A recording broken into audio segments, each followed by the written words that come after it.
کل پاکستان کے ایک اور former prime minister Nawaz Sharif صاحب نے بھی مودی صاحب کے حوالے سے بیان دیا اور کہا کہ ایک تو انہوں نے یہ کہا کہ بہتر ہوتا وہ خود آتے. انہوں نے کہا کہ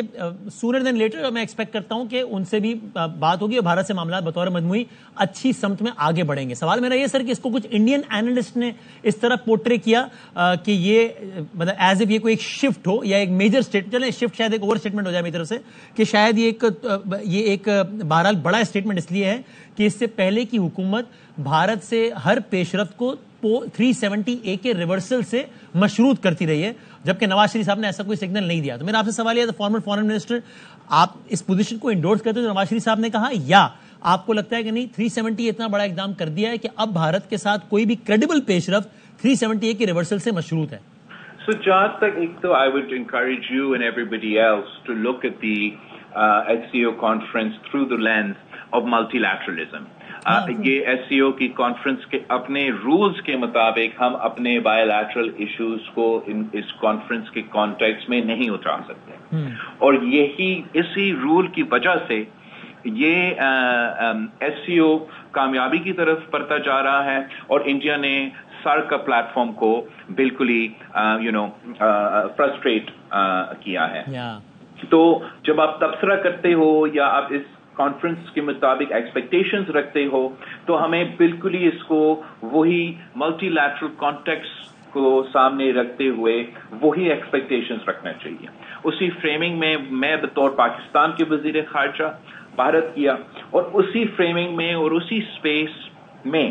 اپنے بھارت کا گراؤنڈ حقیقت کے مطابق اور پاکستان کے گراؤنڈ حقیقت کے مطابق ہم ادھر گئے اور وہ ادھر آئے ہیں.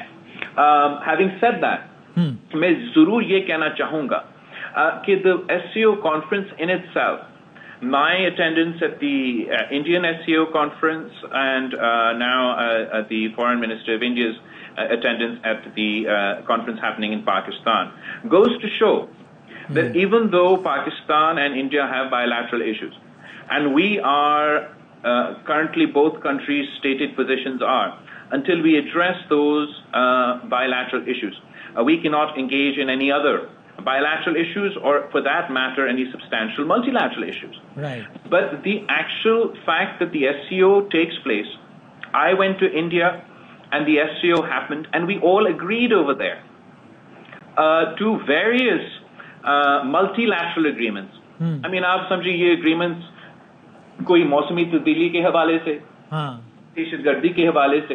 تو SCO کے کانٹیکسٹ میں SCO کے رولز کی وجہ سے ہم اپنے بائیلیٹرل ایشوز کو ایک طرف رکھ کے ایشوز پہ مل کے بات کرتے ہیں.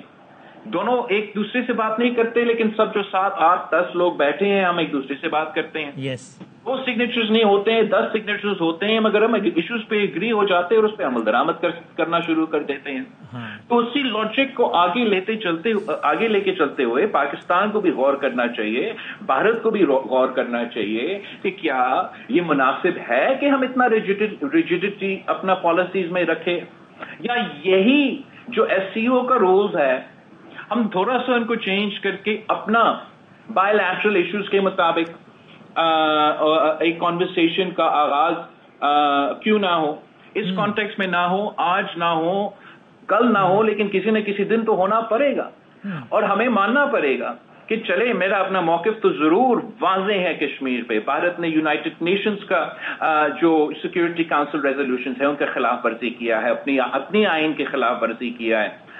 ان کا اپنے موقف ضرور ہے دہشت گردی کے حوالے سے, دوسری چیزیں کے حوالے سے اپنی جگہ. مگر کیا ایسے ممکن نہیں ہے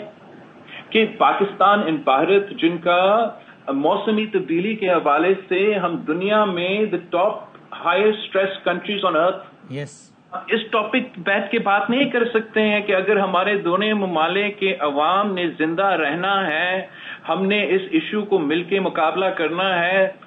کیا یہ ممکن نہیں ہے کہ دہشت گردی کو تو ہم سب مانتے ہیں کہ ایشو ہے, چلے بھارت کا موقف یہ ہے کہ ہمارا قصور, ہمارا موقف یہ ہے کہ رو اور کسی اور کا قصور, مگر مانتے تو ہے کہ مسئلہ ہے. تو پھر اسی کانٹیکسٹ میں یہ سوچنا تو ضرور بنتا ہے کہ ہم سمجھے کہ اگر ہم آپس میں بیٹھے اور دیکھیں کہ دہشت گردی کے حوالے سے ہم کون سی چیزیں پہ اگری کر سکتے ہیں جس کے نتیجے میں ہم پاکستان کے عوام کا جان بچا سکیں, ہم بھارت کا عوام کی کا جان بچا سکے. تو جو پاکستان کا اپنا موقف ہوگا اور جو بھارت کا اپنا موقف ہوگا وہ یہ ضرور ہوگا کہ ہم تو صرف ملٹی لیٹرل کانٹیکٹس اور SCO کے حوالے سے یہاں بیٹھے ہیں. اب یہ پاکستان کے عوام اور بھارت کے عوام کے اوپر ہے, یہ بھارت کے میڈیا اور پاکستان کے میڈیا کے اوپر ہے کہ آپ نہ پاکستان کے نمائندے کو نہ بھارت کے نمائندے کو اتنا آسانی سے آپ کو یہ جواب دینے دیں.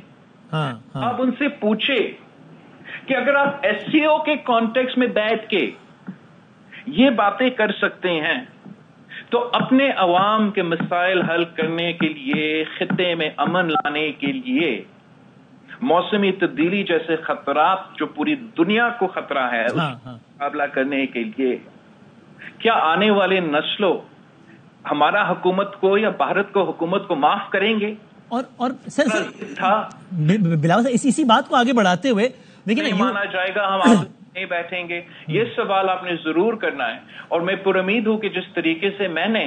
بھارت کا میڈیا سے بات کیا, میں امید کر رہا ہوں کہ وزیر خارجہ صاحب جو بھارت کا ہے, جو یہاں موجود ہے, جس کا ہم ہوسٹ کر رہے ہیں, کہ وہ بھی پاکستانی میڈیا سے نہیں ڈرے گا, پیچھے نہیں ہٹے گا اور آپ کا سوال کا جواب بھی ضرور دے گا.